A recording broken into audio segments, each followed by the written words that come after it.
네, 오늘 함께 볼 말씀은 요한복음 말씀입니다. 요한복음뿐만 아니라 우리가 지금 이 성경책이라는 것을 같이 보고 있지 않습니까? 근데 사실 성경이 쉬운 책은 그렇게 만만한 책은 아니잖아요. 성경을 읽다 보면은 이걸 내가 언제까지 이걸 다 이해할 수 있을까? 이런 생각을 가질 때가 많습니다. 그래서 이제 쉽게 다가가는 것이 그 신약의 처음 부분이기도 하고 예수님의 말씀과 또 사건을 담은 그 신약의 복음서들로서 쉽게 이렇게 다가가는 면이 있는데요. 특별히 이제 마태복음, 마가복음, 누가복음 같은 그 공관복음은 그래도 비교적 읽기가 수월한 편이라고 할 수 있습니다. 그러니까 글의 기록 흐름이라든지 이런 것들이, 왜냐하면 사건 중심으로 또 예수님의 사역 중심으로 이렇게 나열을 하거나 또 이제 예수님께서 이런 사람들을 만났을 때 우리 인생의 어떤 현실적인 문제, 특별한 그 우리가 알 수 있는, 경험하고 겪을 수 있는 그런 문제들을 끄집어내셔서 말씀하시는 부분들이 많기 때문에 우리와 조금 밀접하게 다가오는 부분이 없지 않아 많이 있기 때문이죠. 그래서 읽다 보면은 예수님이 우리의 이런 상황에서 이렇게 또 말씀을 하셨구나, 이렇게 하고 이해가 되는 경우가 많습니다. 그런데 우리가 오늘 같이 보려고 한 요한복음은 또 조금은 그 성격이 다릅니다. 요한복음 문장 자체가 다른 복음서들과는 좀 많이 다르기도 하거든요. 요한복음을 잘 찬찬히 또 읽어보시고 나름 또 공부하시는 또 그런 분들은 좀 느끼셨을 텐데요. 다른 복음서에서는 나오지 않는 이야기들이 좀 많이 나오고 또는 표현도 사실은 독특한 부분들이 많이 있어요. 그래서 신학적으로는 뭐 다른 복음서에 비해 요한복음이 조금 더 뭐 신학적이다라고 이렇게 말씀하시는 학자분들 계신데, 어찌됐든 조금 우리의 제한된 생각이나 그런 관점으로 딱 요한복음을 받아들였을 때는 바로 이해가 안 되는 그런 표현들이 많이 있는 것이 요한복음이기도 합니다. 그래서 오늘 요한복음 1장을 보면 처음부터 이렇게 시작을 합니다. 태초에 말씀이 계시니라. 태초에 말씀이 계시니라. 딱 이 말을 딱 들으면 우리 이제 성경을 많이 읽으시는 성도님들이기 때문에 바로 생각나는 성경 본문이 있지 않습니까? 바로 이거 창세기랑 비슷한 거 아닌가? 이 태초라는 말 때문에요. 그런 생각이 드시죠? 그러니까 창세기도 태초에 하나님이 천지를 창조하시니라 이렇게 시작하니까요. 그런데 요한복음이 또 보면은 창세기 이야기를 또 하려는 것은 아니거든요.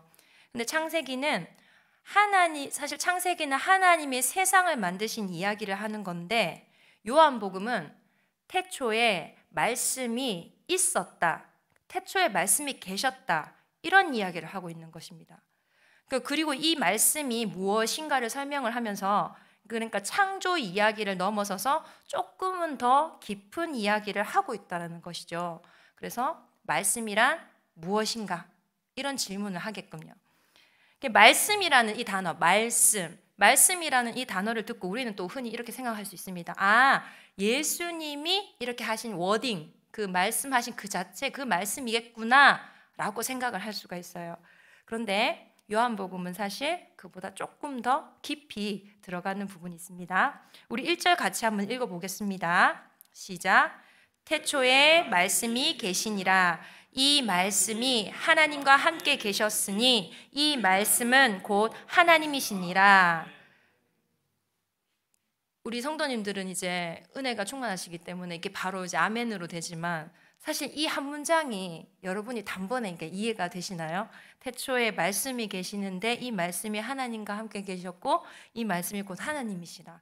제가 이 한 절을 원래 잘 알고 익숙하게 자주 들었지만 이 말씀을 딱 들었을 때 뭐가 생각이 났냐면, 유튜버 중에 이제 미미미누라고 이 이제 수험생들이랑 같이 소통하는 그런 유튜버가 있습니다. 그래서 그 사람이 하는 게 어려운 수능 시험 모의고사 있잖아요. 그걸 가지고 와서 이번 수능 시험의 문제 예시는 이거고 하면서 이제 국어 지문을 가지고 와서 같이 이제 일타 강사랑 같이 막 풀이하는 게 있어요. 그래서 거기에서 이제 올라온 컨텐츠 제목이 뭐냐면 지문은 짧은데 무슨 말인지 모르겠습니다만, 이런 제목이 있어요.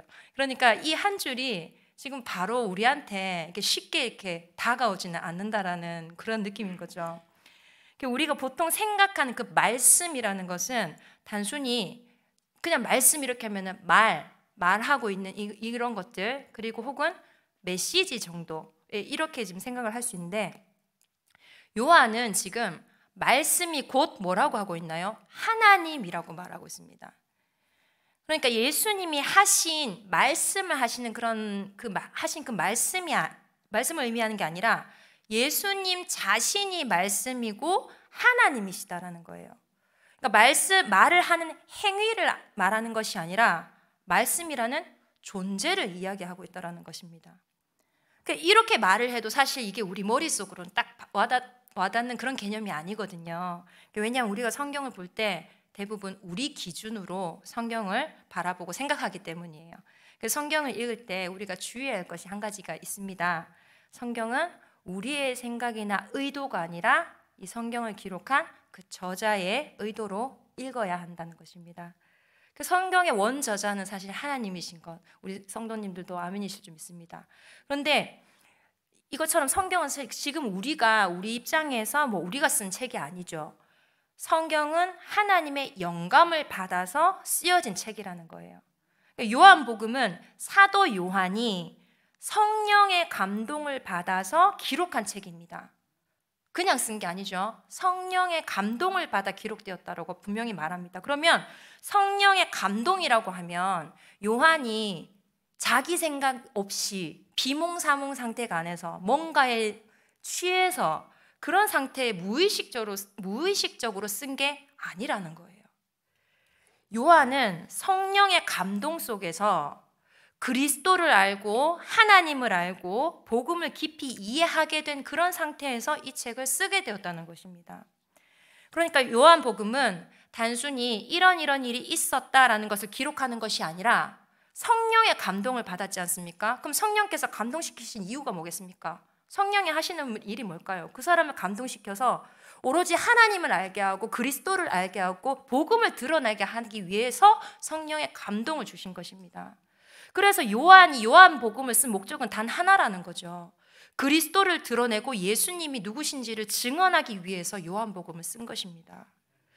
그러니까 우리가 요한복음을 읽을 때, 물론 다른 성경도 마찬가지예요. 요한복음을 읽을 때 중요한 것은 요한의 의도를 따라가는 것입니다. 그리고 요한은 단순히 자기가 배운 지식에 근거해서 말씀이 뭐냐를 지금 설명하려는 것이 아니라 그 말씀이 우리 가운데 어떻게 나타나셨는가를 성령의 감동을 통해서 지금 이야기하려고 하는 것입니다.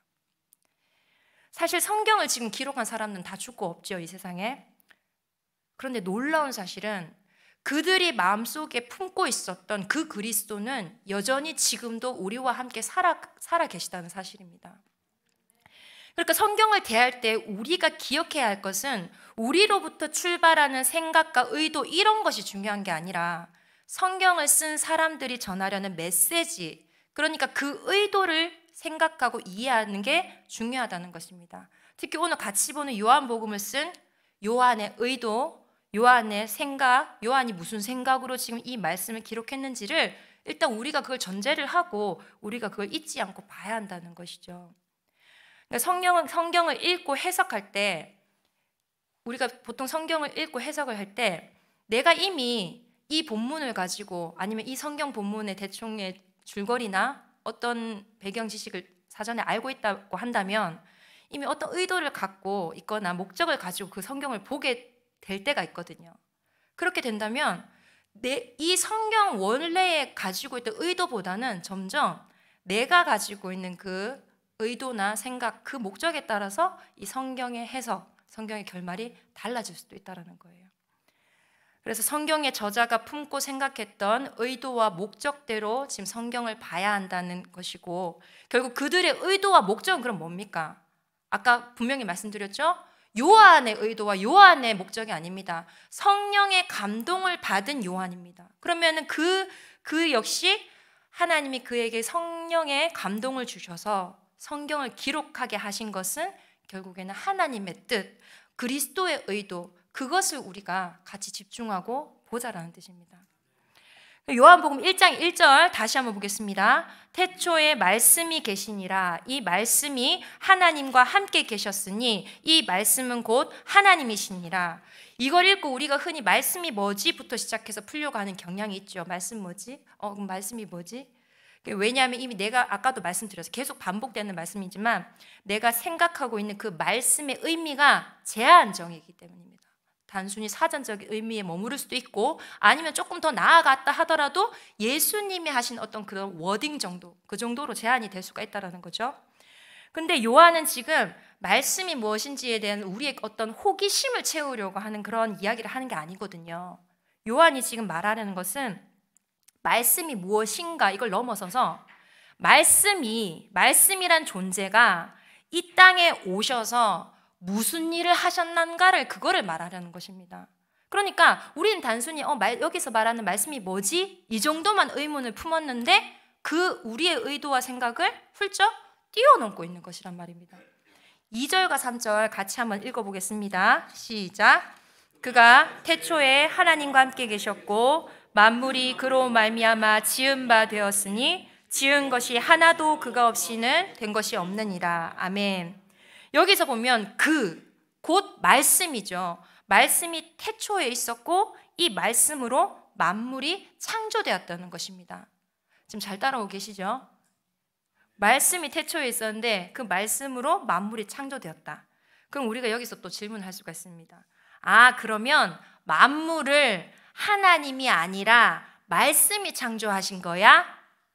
하지만 그것도 그 생각도 조금 틀린 거예요. 왜냐하면 바로 앞에서 말씀이 곧 뭐라고 했습니까? 말씀이 곧 하나님이라고 지금 말을 했습니다. 그러면 말씀과 하나님을 분리된 존재로 보라는 게 아니라는 말이죠. 요한이 지금 하고 싶은 얘기는 단순히 말씀이 만물을 지었다 이것만 알려주려는 게 아닙니다. 중요한 것은요, 바로 이어지는 4절로 넘어가야 보이게 됩니다. 4절 같이 읽겠습니다. 시작. 그 안에 생명이 있었으니 이 생명은 사람들의 빛이라. 요한이 강조하고 싶은 것이 여기 있습니다. 그 안에, 그 말씀 안에 생명이 있었다. 그리고 그 생명이 사람들의 빛이었다. 이것을 지금 강조하고 있는 것이죠. 여러분, 창세기에서 하나님이 세상을 창조하신 다음에 뭐라고 하셨죠? 보시기에 좋았더라. 하나님이 세상을 창조하시고 하신 말씀이 보시기에 좋았더랍니다. 왜 보시기에 좋았을까요? 하나님이 그렇게 만드신 그 세상 가운데 바로 그 세상 속에 생명과 빛이 있었기 때문입니다. 하나님이 창조하신 세상은 생명과 빛이 충만한 그 완벽한 세상이었습니다. 그런데 문제는 뭡니까? 그 완벽한 세상이 생명과 빛을 잃어버렸다는 거예요. 지금 우리가 살고 있는 이 세상이 바로 그런 상태라는 것입니다. 생명과 빛을 잃고 사망과 어둠 속에서 살아가고 있는 것이 지금의 세상입니다. 그래서 요한복음을 쓴 요한은 지금 이 세상이 어떤 상태인가를 지금 하나하나 짚으면서 사실 시작하고 있는 것과도 같거든요. 창조 때는 생명과 빛이 가득하고 완전해서 하나님이 보시기에 좋았던 그 상태였는데 지금은 그렇지 않아. 그 차이를 지금 보여주고 있습니다. 그리고 왜 이런 이야기를 하느냐? 14절로 이어지죠. 말씀이 육신이 되어 우리 가운데 거하심에. 여기서 중요한 메시지가 나옵니다. 하나님이신 그 말씀이 인간의 모습으로 이 땅에 오셨다. 왜 오셨느냐? 바로 잃어버린 생명과 빛을 다시 주시기 위해서입니다. 여러분, 만약에 이 세상이 여전히 생명과 빛으로 가득했다면은 말씀이 굳이 육신이 되어서 이 땅에 오실 이유가 있을까요? 그럴 필요가 없었을 겁니다.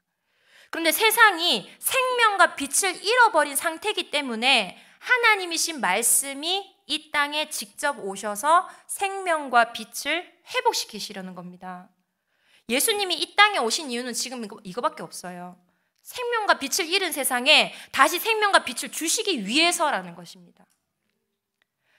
그런데 요한복음 1장 5절을 보면 이렇게 말합니다. 5절 같이 읽어보겠습니다. 시작. 빛이 어둠에 빛이 돼 어둠이 깨닫지 못하더라. 생명이 있어야 빛을 알 수가 있습니다. 그런데 생명을 잃어버린 세상은 빛이 와도 그 빛을 알아보지 못한다는 거예요. 왜요? 생명이 없기 때문이죠.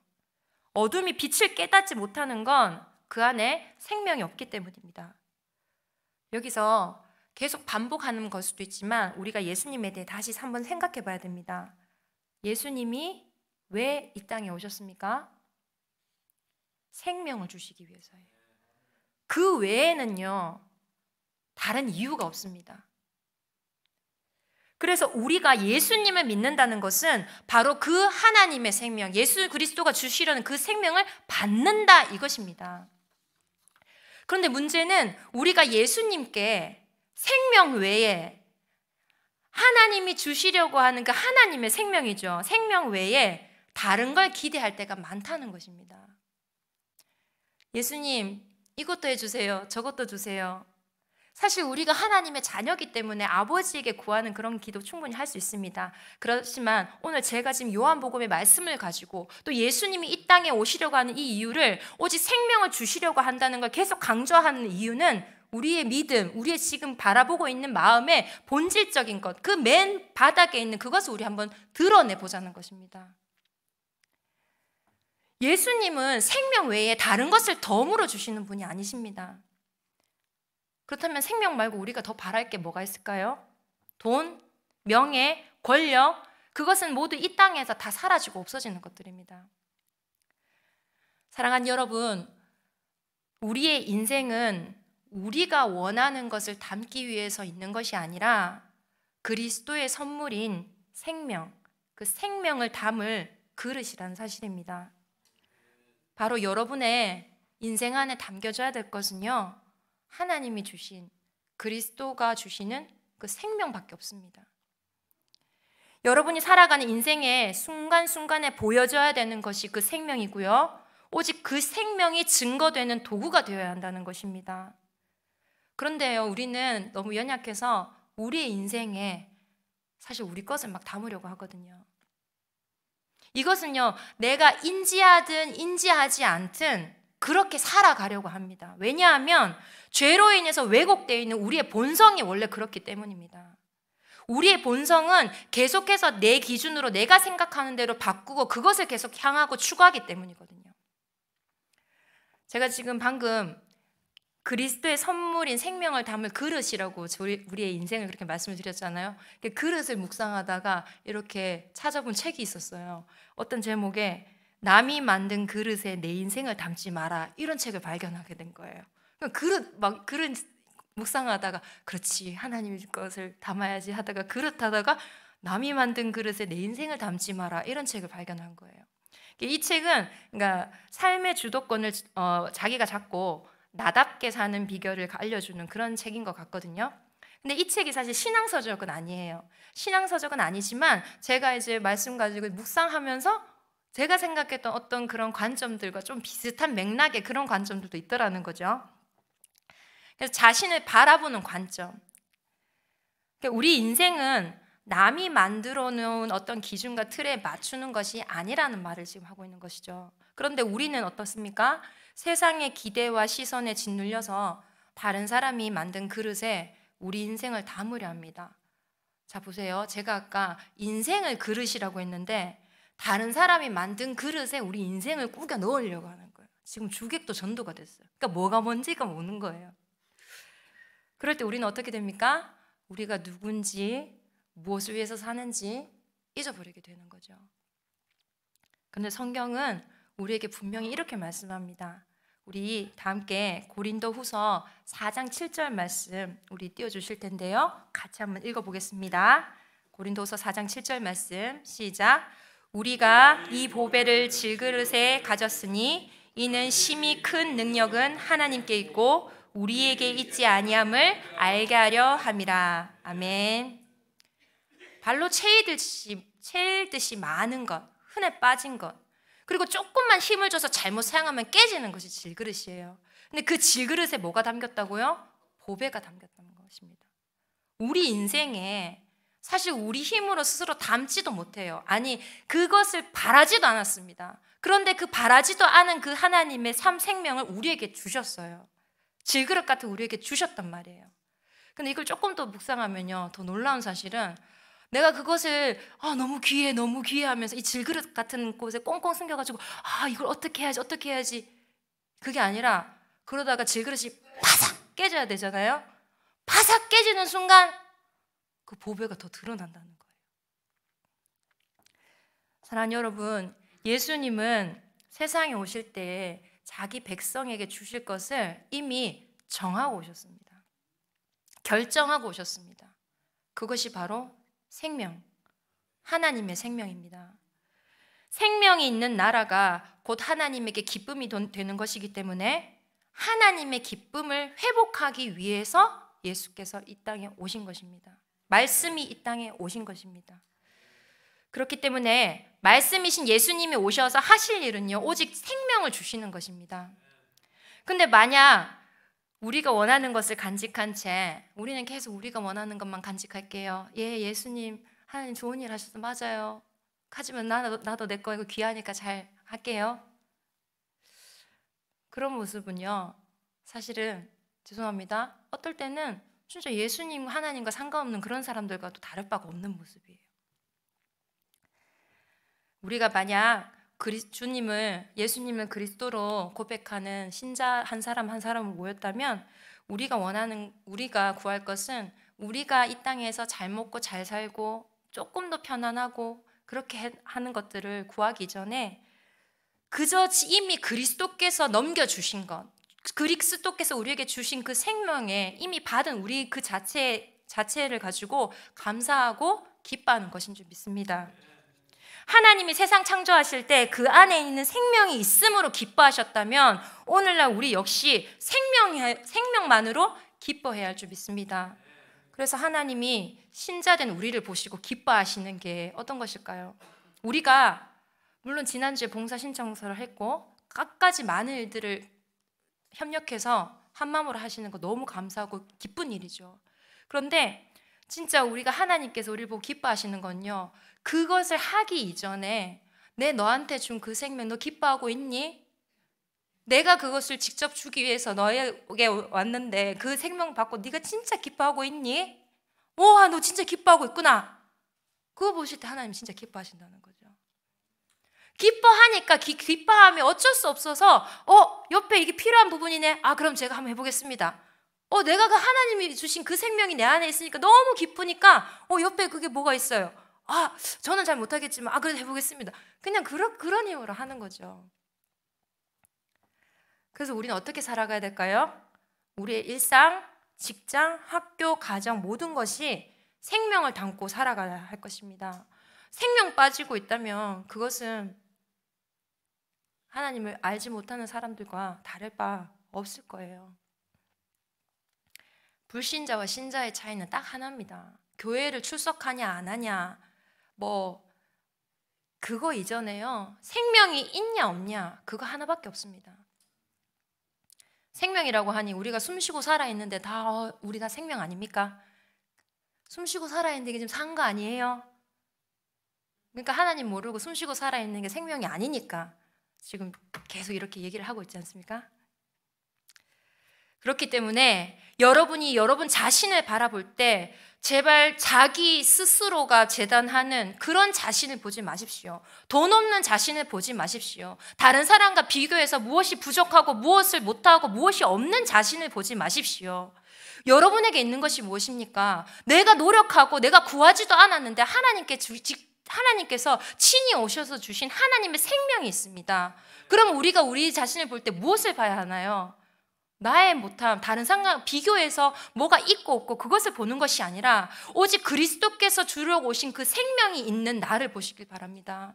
그것을 볼 때에 내가 이 땅에서 진짜 한 걸음을 걸어도 나답게, 한 걸음을 살아도 나답게, 진짜 하나님 앞에서 진짜 주체적이고 독립적이고 정말 하나님 앞에 자유로운 사람으로 그렇게 살 줄 믿습니다.